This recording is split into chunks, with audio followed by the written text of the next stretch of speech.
जय हिंद दोस्तों, आप सभी का स्वागत है आपके अपने YouTube चैनल दबंग क्लासेस पर। तो दोस्तों, आज हम पढ़ने वाले हैं 28 जनवरी 2022 एमपी पुलिस कांस्टेबल एग्जाम में सेकंड शिफ्ट में पूछे गए जीके, जीएस, एमपी जीके और साइंस के क्वेश्चन, जो कि आपके आने वाले एमपी फॉरेस्ट, एमपी जेल प्रहरी, एमपी एसआई और एमपी पुलिस कांस्टेबल जैसे एग्जाम के लिए काफी ज्यादा इंपॉर्टेंट साबित होंगे। तो वीडियो में लास्ट तक जरूर बने रहें। चलिए देखते हैं आज का फर्स्ट क्वेश्चन की फर्स्ट क्वेश्चन यहाँ पर आप लोगों से क्या पूछा गया था। तो फर्स्ट क्वेश्चन आप लोग देखेंगे दोस्तों, यहाँ पर पूछा गया था इंदिरा गांधी गोल्ड कप महिलाओं के किस खेल से संबंधित है। क्या पूछा गया था? इंदिरा गांधी गोल्ड कप महिलाओं के किस खेल से संबंधित है। तो इसका जो राइट आंसर है दोस्तों, वह है आप लोगों का ऑप्शन नंबर 4, हॉकी खेल से संबंधित है। इंदिरा गांधी गोल्ड कप जो है यह महिलाओं की हॉकी खेल से संबंधित है। हॉकी की बात की जाए तो हॉकी जो है यह भारत का राष्ट्रीय खेल है। आगे बढ़ते हैं नेक्स्ट क्वेश्चन की। और नेक्स्ट क्वेश्चन में देखिए आप लोगों से क्या पूछा जा रहा है। तो यहां पर आप लोगों से पूछा गया था मध्य प्रदेश राज्य में कितने अभ्यारण्य हैं। क्या पूछा गया था? मध्य प्रदेश राज्य में कितने अभ्यारण्य हैं। तो इसका जो राइट आंसर है दोस्तों, वह है आप लोगों का ऑप्शन नंबर 3, 25 अभ्यारण्य है। मध्य प्रदेश का सबसे बड़ा अभ्यारण्य जो है वह नोरा दोही अभ्यारण्य है, जो कि सागर जिले में है, तथा प्रदेश का जो सबसे छोटा अभ्यारण्य है वह रालामंडल अभ्यारण्य इंदौर में है। ये दोनों ही क्वेश्चन आप लोगों के आबकारी एग्जाम 2023 में पूछे गए थे, तो इन्हें भी आप लोगों को याद रखना है। और आबकारी एग्जाम की सभी शिफ्टों की पीडीएफ फाइल आपको वीडियो के डिस्क्रिप्शन में देखने को मिल जाएगी, वहां से आप डाउनलोड कर सकते हैं। आगे बढ़ते हैं नेक्स्ट क्वेश्चन की ओर। नेक्स्ट क्वेश्चन देखिए क्या पूछा जा रहा है। तो यहां पर आप लोगों से पूछा गया था नरेंद्र कृष्ण कर्मकर किसके आविष्कार के लिए जाने जाते हैं। तो इसका जो राइट आंसर है वह है आंतरिक बिंदु विधि के। नरेंद्र कृष्ण कर्मकर जो हैं दोस्तों, यह आंतरिक बिंदु विधि के आविष्कार के लिए जाने जाते हैं। आगे चलते हैं नेक्स्ट क्वेश्चन की ओर। नेक्स्ट क्वेश्चन में देखते हैं आप लोगों से क्या पूछा जा रहा है। तो यहां पर आप लोग देखेंगे नेक्स्ट क्वेश्चन में पूछा गया है भारत के 39वें राष्ट्रीय खेल 2022 किस राज्य में निर्धारित हैं। तो इसका जो राइट आंसर है दोस्तों, वह है आप लोगों का ऑप्शन नंबर 2, मेघालय। भारत के 39वें राष्ट्रीय खेल 2022 जो है यह मेघालय राज्य में निर्धारित है। मेघालय राज्य में इनका आयोजन होगा। यहां पर देखिए नेक्स्ट क्वेश्चन क्या पूछा गया है। नेक्स्ट क्वेश्चन में आप लोगों से पूछा जा रहा है निम्नलिखित में से कौन ब्रिटिश भारत का पहला वायसराय था। क्या पूछा गया है? देखिए हिस्ट्री से क्वेश्चन पूछा गया था। लुसेंट भी अगर आपने पढ़ी और यहां तक कि लुसेंट की विविध भी पढ़ी होगी तो आप इसका आंसर आसानी से कर पाएंगे। बोला गया था निम्नलिखित में से कौन ब्रिटिश भारत का पहला वायसराय था। तो इसका जो राइट आंसर है दोस्तों, वह है आप लोगों का लॉर्ड कैनिंग जो है यह ब्रिटिश भारत का पहला वायसराय था। अगर आप लोगों से पूछा जाए कि ब्रिटिश भारत का अंतिम वायसराय कौन था, तो इसका राइट आंसर आप लोग हमें कमेंट करके बताएंगे। साथ ही साथ आप लोग हमें यह भी कमेंट करके बताएंगे कि स्वतंत्र भारत का पहला गवर्नर जनरल कौन था। और तीसरा क्वेश्चन, स्वतंत्र भारत का पहला भारतीय गवर्नर जनरल कौन था। तो ये 3 क्वेश्चन आप लोगों से मैंने पूछा है, तीनों के ही आंसर आप लोग कमेंट करके बताइए। अगर आपने लुसेंट की ओनली विविध भी पढ़ी है तो आप इसका आंसर आसानी से कर पाएंगे। नेक्स्ट क्वेश्चन में देखिए आपसे क्या पूछा गया। तो यहां आप लोगों से पूछा है निम्नलिखित में से किस वन क्षेत्र की सुंदरता और समृद्धि का वर्णन आईने अकबरी में किया गया है। तो अब आपको पता होना चाहिए कि पहले तो यहां पर आईने अकबरी से प्रश्न आया, तो आईने अकबरी की रचना किसने की है। तो आपका आंसर होगा सर जी, आईने अकबरी की रचना की है अबुल फजल ने। अगर आपने मुगल वंश के बारे में थोड़ा सा भी पढ़ा है तो आप इसका आंसर आसानी से कर पाए होंगे कि आईने अकबरी की रचना की है अबुल फजल ने। अब यहां पर पूछा है कि आईने अकबरी में किस क्षेत्र की सुंदरता और समृद्धि का वर्णन किया गया है। तो आपका जो राइट आंसर होगा वह होगा पेंच टाइगर रिजर्व की सुंदरता और समृद्धि का वर्णन किया गया है। पेंच राष्ट्रीय उद्यान सिवनी छिंदवाड़ा जिले में स्थित है। पेंच राष्ट्रीय उद्यान को मोगली लैंड के रूप में विकसित किया जा रहा है। आगे चलते हैं नेक्स्ट क्वेश्चन की ओर। नेक्स्ट क्वेश्चन में देखते हैं आप लोगों से क्या पूछा जा रहा है। तो यहां पर आप लोगों से पूछा गया है बेलूर मठ निम्नलिखित में से किस राज्य से संबंधित है। क्या पूछा गया है? बेलूर मठ का संबंध भारत के किस राज्य से है। तो देखिए यहां पर हिस्ट्री से क्वेश्चन आप लोगों से काफी ज्यादा पूछे गए। इसका जो राइट आंसर है वह आप लोगों का ऑप्शन नंबर 4, पश्चिम बंगाल। बेलूर मठ का संबंध किस राज्य से? आंसर होगा तो पश्चिम बंगाल से। बेलूर मठ हुगली नदी के किनारे। अगर आप लोगों से पूछ लिया जाए कि बेलूर मठ किस नदी के किनारे, तब आपका आंसर क्या होगा? हुगली नदी के किनारे। तो बेलूर मठ हुगली नदी के किनारे स्थित है। इसकी स्थापना वर्ष 1887 में स्वामी विवेकानंद जी के द्वारा की गई थी। अगर आपसे पूछा जाए कि बेलूर मठ की स्थापना किसने की थी, तो आंसर होगा स्वामी विवेकानंद जी ने। स्वामी विवेकानंद के बचपन का नाम नरेंद्र था और उनके जो गुरुजी थे उनका क्या नाम था। तो आपका आंसर होगा रामकृष्ण परमहंस। आगे चलते हैं नेक्स्ट क्वेश्चन की ओर। नेक्स्ट क्वेश्चन में देखिए क्या पूछा जा रहा है। तो यहां पर आप लोगों से पूछा गया है एमपी फुटबॉल एसोसिएशन का मुख्यालय कहाँ स्थित है? पूछा गया मध्य प्रदेश फुटबॉल एसोसिएशन का मुख्यालय कहाँ स्थित है? तो इसका जो राइट आंसर है वह है आप लोगों का ऑप्शन नंबर 4 जबलपुर में। मध्य प्रदेश फुटबॉल एसोसिएशन का मुख्यालय जो है जबलपुर में स्थित है और मध्य प्रदेश खेल प्राधिकरण का मुख्यालय जो है भोपाल में स्थित है। जबलपुर की बात की गई है तो जबलपुर में मध्य प्रदेश राज्य का हाईकोर्ट अर्थात उच्च न्यायालय स्थित है, इसलिए जबलपुर को मध्य प्रदेश की न्यायिक राजधानी भी कहा जाता है। जबलपुर को मध्य प्रदेश की सांस्कृतिक राजधानी के रूप में भी जाना जाता है। यह मध्य प्रदेश का सर्वाधिक साक्षर जिला है। साथ ही साथ क्षेत्रफल की दृष्टि से मध्य प्रदेश का जो सबसे बड़ा संभाग है वह भी जबलपुर है। यह सारी एक्स्ट्रा फैक्ट जो मैं आपको बताता हूं सब याद रखें क्योंकि यह भी एग्जाम में पूछे जाते हैं। तो यहां पर देखिए एमपी जीके का हमें थर्ड क्वेश्चन यह देखने को मिला था। आगे चलते हैं, नेक्स्ट क्वेश्चन देखिए क्या पूछा गया है।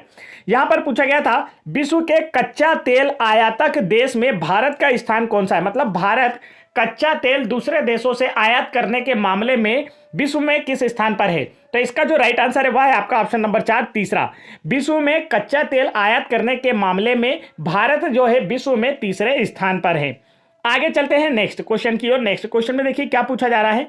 तो यहां पर आप लोगों से पूछा गया है प्रसिद्ध दक्षिण भारतीय त्योहार पोंगल का शाब्दिक अर्थ क्या होता है? 4 ऑप्शन आपको दिए गए और पूछा गया है कि जो दक्षिण का त्योहार है पोंगल, इसका शाब्दिक अर्थ क्या होता है? तो इसका जो राइट आंसर है वह है आपका ऑप्शन नंबर 3 छलकना होता है।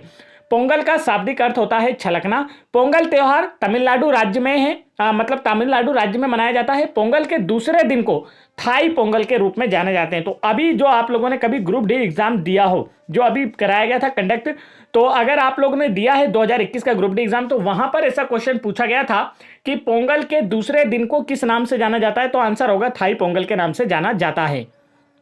आगे बढ़ते हैं दोस्तों नेक्स्ट क्वेश्चन की ओर। नेक्स्ट क्वेश्चन में देखिए क्या पूछा जा रहा है। तो यहां पर आप लोगों से पूछा गया है डुरंड रेखा ने भारत और निम्नलिखित में से किस देश के बीच सीमा का सीमांकन किया है? तो डुरंड रेखा के बारे में पूछा गया कि किन 2 देशों के बीच स्थित है। तो बिल्कुल सरल सा आंसर है। आप लोगों ने विविध पढ़ी है तो भी आप इसका आंसर कर पाएंगे। लुसेंट की विविध से भी क्वेश्चन देखिए आपके कांस्टेबल एग्जाम में बने थे। तो आंसर होगा अफगानिस्तान। डुरंड रेखा जो है यह भारत और अफगानिस्तान के बीच स्थित है। आगे चलते हैं और एक क्वेश्चन आप याद रखेंगे। देखिए पूछा जाता है कि भारत और पाकिस्तान के बीच कौन सी रेखा है? तब आपका आंसर क्या होगा? तो रेड क्लिफ रेखा। और भारत और चाइना के बीच कौन सी रेखा है? तो इसका आंसर आप मुझे कमेंट करके बताइए जल्दी से। आगे बढ़ते हैं नेक्स्ट क्वेश्चन की ओर। नेक्स्ट क्वेश्चन में यहां पर आप लोगों से पूछा गया है सीता साहू किस खेल के लिए जानी जाती है? क्या पूछा गया है? सीता साहू जो है यह किस खेल के लिए जानी जाती है? और यह भी एमपी जीके का क्वेश्चन है। तो यहां पर वो लोग बिल्कुल गलत साबित हुए हैं जिन्होंने एमपी पुलिस कांस्टेबल एग्जाम 2022 के एनालिसिस के दौरान यह कहा कि एमपी जीके से तो एक भी क्वेश्चन नहीं आ रहा है एग्जाम में। लेकिन यहां पर देखिए यह आपको इसी शिफ्ट में 4th क्वेश्चन देखने को मिला है और अभी तो आगे और दिखेंगे। मतलब हर शिफ्ट में 5 से 6 क्वेश्चन एमपी जीके के पूछे गए थे, लेकिन लोगों को पता ही नहीं था कि एमपी जीके होता क्या है। जिन्होंने एमपी जीके पढ़ा ही नहीं उन्हें कैसे पता होगा कि एमपी जीके के क्वेश्चन कैसे होते हैं। तो यदि आप लोगों को एमपी जीके अच्छा करना है तो हमारी 1250 प्लस बेस्ट एमसीक्यू और 1850 प्लस बेस्ट एमसीक्यू की जो पीडीएफ फाइल एमपी जीके की वीडियो के डिस्क्रिप्शन में आपको दी गई है, इमेज भी आप लोगों को दिखाई दे रही होगी। आप लोग इसे जरूर डाउनलोड करें क्योंकि यहां से एक एक क्वेश्चन एमपी जीके का आप लोगों के एमपी पुलिस कांस्टेबल एग्जाम 2022, अबकारी एग्जाम 2023, पटवारी एग्जाम 2023 में पूछे गए हैं। आप लोग किसी भी शिफ्ट का एनालिसिस या अबकारी एग्जाम की सभी शिफ्टों के पेपर या कांस्टेबल एग्जाम के सभी शिफ्टों के पेपर मिलाकर इस पीडीएफ से देख भी सकते हैं। साथ ही साथ यदि आप लोग एमपी पुलिस कांस्टेबल एग्जाम 2022 की सभी शिफ्टों की पीडीएफ फाइल डाउनलोड करना चाहते हैं हिंदी और इंग्लिश मीडियम दोनों में ही, या फिर आप लोग आबकारी एग्जाम 2023 की पीडीएफ फाइल भी डाउनलोड करना चाहते हैं सभी शिफ्टों की, तो आप वीडियो के डिस्क्रिप्शन में दी गई लिंक पर क्लिक करके आसानी से डाउनलोड कर सकते हैं। नहीं तो आप लोग इस नंबर पर, जो नंबर मैं आप लोगों को यहां पर नोट कर रहा हूं स्क्रीन पर, इस नंबर पर हमसे व्हाट्सएप कर भी आसानी से यह पीडीएफ प्राप्त कर सकते हैं। नंबर नोट कर लीजिए, देखिए यह है नंबर। इस नंबर पर व्हाट्सएप करेंगे तब भी आपको ये सारी पीडीएफ मिल जाएंगी जिससे आपकी प्रिपरेशन बेहतर हो पाएगी और आने वाले एमपी फॉरेस्ट, जेल प्रहरी, एमपी पुलिस कांस्टेबल और एमपी एसआई जैसे एग्जाम में आपका भी सिलेक्शन हो पाएगा। तो नेक्स्ट क्वेश्चन देखिए यहां पर पूछा है सीता साहू किस खेल के लिए जानी जाती है? क्या पूछा गया है? सीता साहू किस खेल के लिए जानी जाती है? तो इसका जो राइट आंसर है वह है एथलेटिक्स खेल के लिए जानी जाती है। सीता साहू का जो जन्म है यह मध्य प्रदेश के रीवा जिले में हुआ था। यह भी आप लोग याद रखेंगे क्योंकि एमपी पुलिस कांस्टेबल एग्जाम 2022 में मध्य प्रदेश के खिलाड़ियों से काफी ज्यादा क्वेश्चन पूछे गए और उनके जन्म स्थान भी पूछे गए थे। नेक्स्ट क्वेश्चन देखिए क्या पूछा है। तो यहां पर आप लोगों से पूछा गया मध्य प्रदेश में लोकायुक्त संगठन निम्नलिखित में से किस वर्ष अस्तित्व में आया? तो इसका जो राइट आंसर है वह है आप लोगों का ऑप्शन नंबर सेकंड, वर्ष 1982 में मध्य प्रदेश में लोकायुक्त संगठन जो है वर्ष 1982 में अस्तित्व में आया था। आगे बढ़ते हैं दोस्तों नेक्स्ट क्वेश्चन की ओर। नेक्स्ट क्वेश्चन में देखिए यहां पर पूछा गया आप लोगों से, भारत में जेंडर बजटिंग कब से शुरू किया गया? मतलब भारत में जो जेंडर बजट है वह कब से शुरू किया गया था, ऐसा क्वेश्चन आप लोगों से पूछा जा रहा है। राइट आंसर होगा ऑप्शन नंबर सेकंड, 2005-6 में भारत में जेंडर बजट 2005-6 में शुरू किया गया। भारत में लैंगिक बजट की बात पहली बार वित्त मंत्री पी चिदंबरम द्वारा वर्ष 2005-6 के बजट में की गई थी। नेक्स्ट क्वेश्चन की ओर बढ़ते हैं। नेक्स्ट क्वेश्चन में देखते हैं आपसे क्या पूछा है। तो यहां पर आप लोग देखेंगे नेक्स्ट क्वेश्चन में पूछा गया है मध्य प्रदेश का फल क्षेत्रफल। देखिए यहां पर आप लोग, एक मिनट, पूरा क्वेश्चन मैं आपको दिखाता हूं। यहां पर देखिए पूरे क्वेश्चन में आप लोगों से पूछा गया है मध्य प्रदेश की फल क्षेत्र विस्तार योजना के तहत चयनित उत्पादों की बागवानी के लिए लाभार्थी को कितनी सब्सिडी दी जाएगी? मतलब मध्य प्रदेश सरकार के द्वारा एक योजना चलाई गई है जिसमें फल क्षेत्र विस्तार किया जा रहा है, मतलब कि बागवानी का क्या किया जा रहा है, यहाँ बागवानी उत्पादों को बढ़ावा दिया जा रहा है। तो इसके लिए कितनी सब्सिडी दी जाएगी? तो आपका आंसर होगा 40 से 50% सब्सिडी दी जाएगी। आगे चलते हैं नेक्स्ट क्वेश्चन की ओर। नेक्स्ट क्वेश्चन देखिए क्या पूछा है यहाँ पर। नेक्स्ट क्वेश्चन में पूछा गया आप लोगों से, डागर बंधुओं को उनके खालिस्तान के लिए जाना जाता है, किस कला के लिए जाना जाता है डागर बंधुओं को? तो इसका जो राइट आंसर है वह होगा आप लोगों का ऑप्शन नंबर 3, गायन। देखिए यह भी एमपी जीके का ही क्वेश्चन है। तो ये फोर्थ क्वेश्चन आप लोगों का, ठीक है। फिफ्थ क्वेश्चन अभी हमने एक बजट से भी देखा, तो ये फिफ्थ क्वेश्चन एमपी जीके का आपका इसी शिफ्ट में। तो जिन्होंने कहा था कि एमपी जीके के क्वेश्चन नहीं आते हैं वो बिल्कुल गलत साबित हो रहे हैं। अभी पटवारी का एनालिसिस भी चल रहा है, तो आप लोगों ने देखा होगा कि वो बोलते हैं कि एमपी जीके का कोई क्वेश्चन नहीं आ रहा। अरे जो पढ़ के ही नहीं गया उसे क्या पता एमपी जीके का क्या क्वेश्चन आ रहा है? तो एमपी जीके के बेस्ट क्वेश्चन हमने आपको प्रोवाइड कराए हैं, वहीं से सारे क्वेश्चन आपके एग्जाम में पूछे गए। जब पटवारी की आंसर की आएगी तब भी हम आप लोगों को सभी शिफ्टों की आंसर की सॉल्व करके बताएंगे कि एमपी जीके के कितने क्वेश्चन आए हैं। यहां पर देखिए डागर बंधुओं को किस लिए जाना जाता है? तो राइट आंसर होगा गायन के लिए जाना जाता है। डागर बंधु का जो संबंध है वह ध्रुपद गायन से। तो यह क्वेश्चन आप लोगों से आप ही के इसी एग्जाम में, जो कांस्टेबल एग्जाम आप लोग 2022 का सॉल्यूशन देख रहे हैं, इसी एग्जाम में पूछा गया था डागर बंधुओं का संबंध किस गायन से? तो आंसर होगा ध्रुपद गायन से। आगे बढ़ते हैं नेक्स्ट क्वेश्चन की ओर। नेक्स्ट क्वेश्चन में देखिए यहां पर क्या पूछा गया है। तो नेक्स्ट क्वेश्चन में यहां पर आप लोगों से पूछा जा रहा है, देखिए क्वेश्चन में पूरा आपको दिखाता हूं। क्वेश्चन में आप लोगों से यहां पर कहा गया है कि भारत सरकार के खाद्य प्रसंस्करण उद्योग मंत्रालय ने सितंबर 2020 में कहा भारत के 19 मेगा फूड पार्क की स्थापना पहले से ही चालू है और उनमें से कितने वर्तमान मध्य प्रदेश में है? तो देखिए ये जो योजना चलाई गई है मेगा फूड पार्क वाली भारत के खाद्य प्रसंस्करण मंत्रालय द्वारा, तो यहां इसके तहत 19 mega food park Madhya Pradesh में स्थापित किए जाएंगे। तो एक क्वेश्चन तो पहला आपका ये बनता है, आपको याद रखना है कि एमपी में कितने मेगा फूड पार्क स्थापित किए जाएंगे? तो आपका आंसर होगा 19। दूसरा क्वेश्चन यहां पर जो आपसे पूछा है वो आपसे पूछा गया था कि कितने मध्य प्रदेश में अभी हैं? तो राइट आंसर होगा वर्तमान समय में मध्य प्रदेश में 2 मेगा फूड पार्क संचालित हैं। मध्य प्रदेश का पहला मेगा फूड पार्क जो है खरगोन जिले में है, जिसका नाम है इंडस मेगा फूड पार्क, और दूसरा जो है मेगा फूड पार्क वह अवंती मेगा फूड पार्क के नाम से देवास जिले में स्थित है। दोनों के नाम याद रखना है, पहला वाला खरगोन जिले में इंडस मेगा फूड पार्क के नाम से, दूसरा वाला देवास जिले में है अवंती मेगा फूड पार्क के नाम से। तो ये भी एमपीजीके का क्वेश्चन 6 क्वेश्चन यहां पर हमें देखने को मिल गए हैं अभी तक। आगे बढ़ते हैं। नेक्स्ट क्वेश्चन देखिए यहां पर क्या पूछा है। यहां पर देखिए नेक्स्ट क्वेश्चन में आपसे पूछा गया था किस क्षेत्र में उथली काली मध्यम मिट्टी पाई जाती है? तो यह भी एमपीजीके का 7वां क्वेश्चन एमपीजीके के मिल गए। राइट आंसर होगा सतपुड़ा के पठार पर। सतपुड़ा पठार पर उथली काली मध्यम मिट्टी पाई जाती है। आगे चलते हैं नेक्स्ट क्वेश्चन की ओर। नेक्स्ट क्वेश्चन में देखिए यहां पर आप लोगों से पूछा गया था सतनामी आंदोलन के संदर्भ में गलत कथन का चयन करें। तो इसका जो राइट आंसर है वह है आप लोगों का ऑप्शन नंबर 3, वे बहुदेव और देवता की बहुलता में विश्वास कर सकते हैं। ये क्या है? गलत कथन है। इसके अतिरिक्त सतनामी आंदोलन के सभी सत्य कथन भी हम लोग पढ़ लेते हैं। तो देखिए सतनामी समुदाय की स्थापना सबसे पहले छत्तीसगढ़ में हुई थी, बिल्कुल सही है। घासीदास ने सतनामी समुदाय की स्थापना की, यह भी बिल्कुल सही है। और उनके सिद्धांतों ने सभी लोगों को समान माना, यह भी बिल्कुल सही है। अब देखिए इसके बारे में थोड़ी सी जानकारी मैं आपको दे देता हूं। तो गुरु घासीदास, किसने? गुरु घासीदास ने वर्ष 1820 के दशक में वर्तमान छत्तीसगढ़ में सतनामी आंदोलन की शुरुआत की थी। पूर्व में जब छत्तीसगढ़ मध्य प्रदेश में था उसी दौरान इसकी स्थापना की गई थी। तो यह भी एमपीजीके का ही क्वेश्चन था। नेक्स्ट क्वेश्चन देखिए आप लोगों से क्या पूछा जा रहा है। तो यहां पर आप लोगों से पूछा गया है महलबाड़ी प्रणाली के बारे में सही कथन का चयन करें। तो सही कथन यहां पर देखिए 4 ऑप्शन आपको दिए गए और इसमें से सही कथन का आपको चयन करना था महलबाड़ी व्यवस्था के बारे में। पहला कथन था सभी गांव जो इस बंदोबस्त का हिस्सा थे वे उनकी आबादी या उपज की परवाह किए बिना समान भू राजस्व का भुगतान करेंगे। इसे 1824 में लागू किया गया। जमींदारी इस प्रणाली का तहत राजस्व एकत्र करने के लिए जिम्मेदार था। तो देखिए ये तीनों कथन गलत है। इसके बारे में जो सही कथन है वो क्या है, होल्ट मैकेंजी ने सिस्टम तैयार किया था। आगे चलते हैं नेक्स्ट क्वेश्चन की ओर। नेक्स्ट क्वेश्चन देखिए यहाँ पर क्या पूछा है। तो नेक्स्ट क्वेश्चन में पूछा गया था, निम्नलिखित में से कौन एमपी जीके जीएस और हमारा जितना भी अभी तक आपका जीके वाला पोर्शन था, हिस्ट्री वगैरह, वो सारा खत्म हुआ। अब स्टार्ट होता है साइंस। क्या स्टार्ट होता है दोस्तों, साइंस स्टार्ट होता है। तो जिन्होंने अभी तक वीडियो को लाइक नहीं किया, फटाफट वीडियो को लाइक कर दीजिए, और जो चैनल पर पहली बार आए हैं वो चैनल को जरूर सब्सक्राइब कर लीजिए, एमपी गवर्नमेंट के किसी भी एग्जाम में सिलेक्शन लेना चाहते हैं तो। यहां पर देखिए नेक्स्ट क्वेश्चन में पूछा है साइंस का फर्स्ट क्वेश्चन, निम्नलिखित में से कौन ऑक्सीजन युक्त रक्त को हृदय से शरीर के सभी भागों तक ले जाता है। एकदम हलवा क्वेश्चन था, सभी बच्चों से बनना चाहिए था, फिर भी इस कैंडिडेट ने गलत करके आया है। देखिए यहां पर राइट आंसर होगा धमनियां। धमनियां जो होती हैं हमारे हृदय से ऑक्सीजन युक्त रक्त को शरीर के सभी भागों तक ले जाती हैं। फिर वहां से जो ऑक्सीजन का यूज होने के बाद वहां पर जो आपका कार्बन डाई मिश्रित रक्त होता है, वहां से सभी पूरे रक्त को हृदय तक वापिस कौन लेकर आता है, शरीर के सभी भागों से। तो आपका आंसर होगा सिराएं। सिराएं जो होती है शरीर के सभी भागों से रक्त हृदय तक लाती हैं, और हृदय से ऑक्सीजन युक्त रक्त को शरीर के सभी भागों तक धमनियां ले जाती हैं। आगे बढ़ते हैं, नेक्स्ट क्वेश्चन देखते हैं। देखिए नेक्स्ट क्वेश्चन में यहां पर पूछा गया है, वायुमंडल में खालिस्तान गैस सूर्य के प्रकाश का प्रकाशन कर लेती है और इसे वापस अंतरिक्ष में जाने से रोकती है, और इस प्रकार पृथ्वी के वायुमंडल को गर्म रखती है। तो बताइए यहां पर कौन सी ऐसी गैस है। तो यहां पर क्वेश्चन में आपको दिखा देता हूं, जो पृथ्वी पर जीवन के अस्तित्व के लिए महत्वपूर्ण है। तो इसका जो राइट आंसर है वह है आप लोगों का कार्बन डाइऑक्साइड।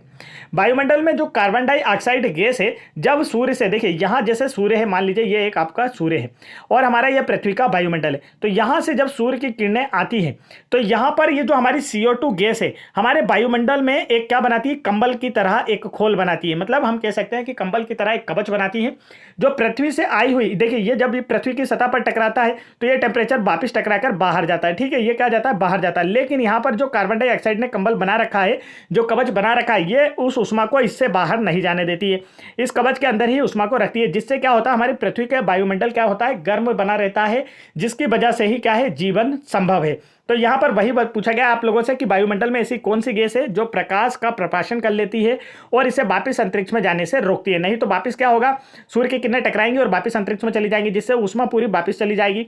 तो इसे उस उष्मा को रोकने का कार्य जो है, पृथ्वी के वायुमंडल को गर्म करने का कार्य जो पृथ्वी पर जीवन के अस्तित्व के लिए महत्वपूर्ण है, किसके द्वारा किया जाता है। तो इसका जो राइट आंसर है वह है आप लोगों का कार्बन डाइऑक्साइड गैस के द्वारा किया जाता है। कार्बन डाइऑक्साइड गैस ही ग्रीन हाउस प्रभाव का कारण भी बनती है। आगे बढ़ते हैं नेक्स्ट क्वेश्चन की ओर। नेक्स्ट क्वेश्चन में देखिए क्या पूछा जा रहा है। तो यहां पर आप लोगों को देखिए 3 आपको लेफ्ट साइड में ऑप्शन और राइट साइड में उससे रिलेटेड ऑप्शन दिए गए और पूछा गया कि इनका संबंध किससे है। तो आप लोगों को इसका राइट आंसर बताना है। करेक्ट आंसर होगा, देखिए यहाँ पर क्या दिया है, डिप्लोब्लास्टिक। डिप्लोब्लास्टिक का जो संबंध है वह किससे है, निडारियन से है। और इसके बाद आप सेकंड वाला देखेंगे ट्रिप्लोब्लास्टिक। तो ट्रिप्लोब्लास्टिक का जो संबंध है यह किससे है, तो स्तनधारी से है। और पेरोजोआ का संबंध किससे है, तो शिथिल रूप से एकत्रित कोशिकाओं से है।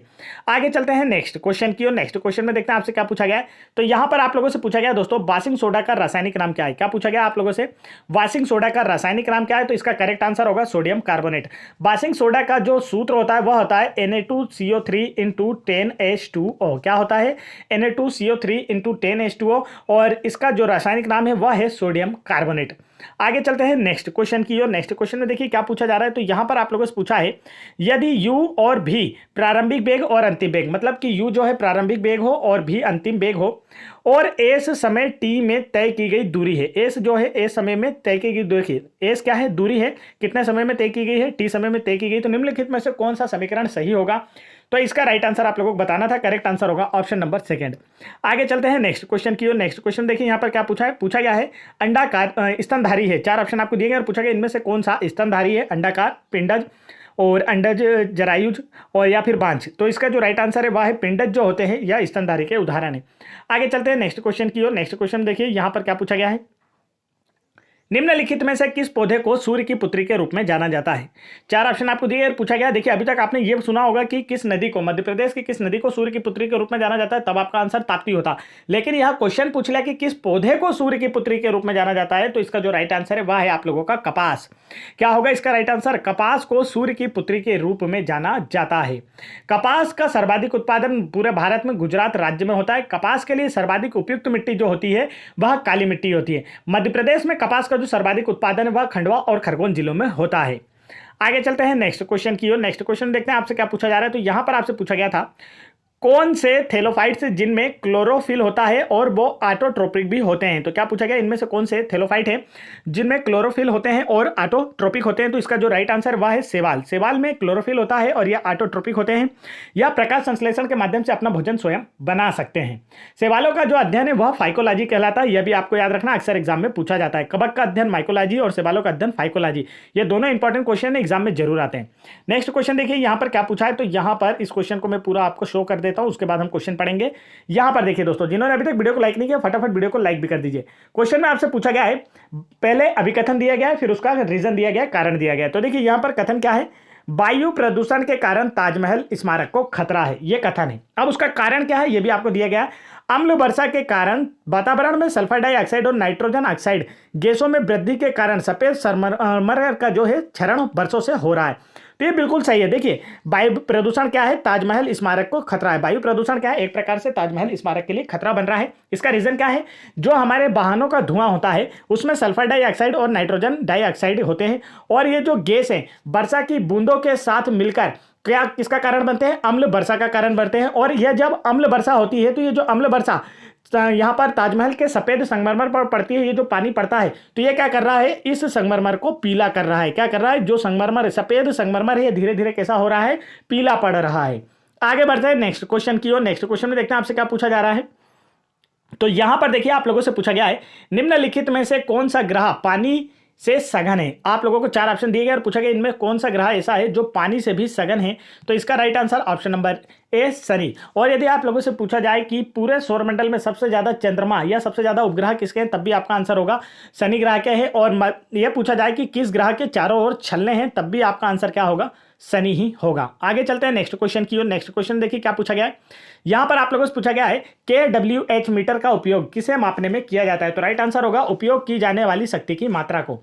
KWH मीटर का प्रयोग जो है उपयोग की जाने वाली शक्ति की मात्रा को मापने के लिए किया जाता है। आगे बढ़ते हैं नेक्स्ट क्वेश्चन की ओर। नेक्स्ट क्वेश्चन में यहां पर पूछा गया है, किसका पालन करके कोई अपने शारीरिक स्वास्थ्य को बनाए रख सकता है। तो इसका जो राइट आंसर है वह है संतुलित आहार।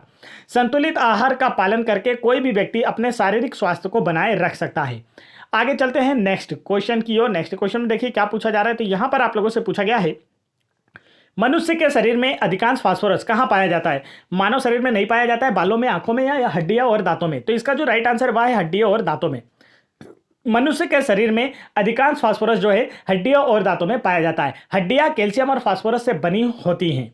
आगे चलते हैं नेक्स्ट क्वेश्चन की ओर। नेक्स्ट क्वेश्चन देखिए यहां पर क्या पूछा गया। तो नेक्स्ट क्वेश्चन में पूछा है, लोहे में जंग लगना खालिस्तान का उदाहरण है। लोहे में जंग लगना किसका उदाहरण आपसे पूछा गया। तो राइट आंसर होगा उस्मा छेपी। देखिए यहां पर ये जो है ना, ये इसका आंसर गलत है। भले ही इसको MPESB के द्वारा आंसर दिया गया, पर ये क्या है, इसका गलत।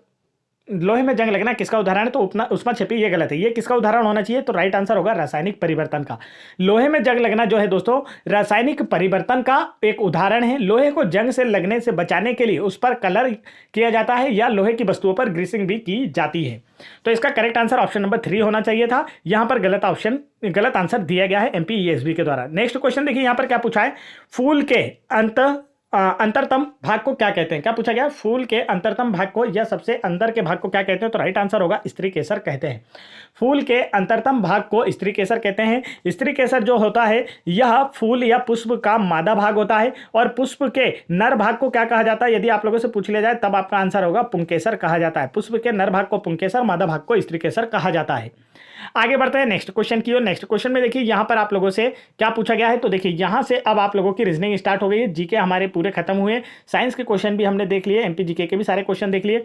यहां से आप लोग देखिए रीजनिंग और मैथ्स देख पाएंगे, जो कि आपको हिंदी और इंग्लिश दोनों ही लैंग्वेज में देखने को मिल जाएगा। तो इस प्रकार अगर MP पुलिस कांस्टेबल एग्जाम की सभी शिफ्टों की PDF फाइल आप लोग डाउनलोड करना चाहते हैं तो आप वीडियो के डिस्क्रिप्शन में दी गई लिंक पर क्लिक करके डाउनलोड कर सकते हैं। नहीं तो आप लोग हमें इस नंबर पर, जो नंबर मैं आप लोगों को दे रहा हूं, इस नंबर पर देखिए हमें व्हाट्सअप कर भी आसानी से हमसे यह सारी PDF प्राप्त कर सकते हैं और इनका फुल सॉल्यूशन कर सकते हैं। क्योंकि यहां से मैथ्स और रीजनिंग इतने टफ है और इतने बेस्ट है कि आप लोगों के फॉरेस्ट, जेल प्रेरी, MPSI और आने वाली कांस्टेबल एग्जाम के लिए काफी ज्यादा इंपॉर्टेंट साबित होंगे। तो वीडियो पसंद आया है तो वीडियो को लाइक कीजिए, चैनल पर पहली बार आए तो चैनल को जरूर सब्सक्राइब कर लीजिए, साथ ही बेल आइकन की बटन जरूर दबा लीजिए ताकि ऐसे इंपॉर्टेंट एजुकेशनल वीडियो के नोटिफिकेशन आप तक आसानी से पहुंचते रहे। जय हिंद दोस्तों।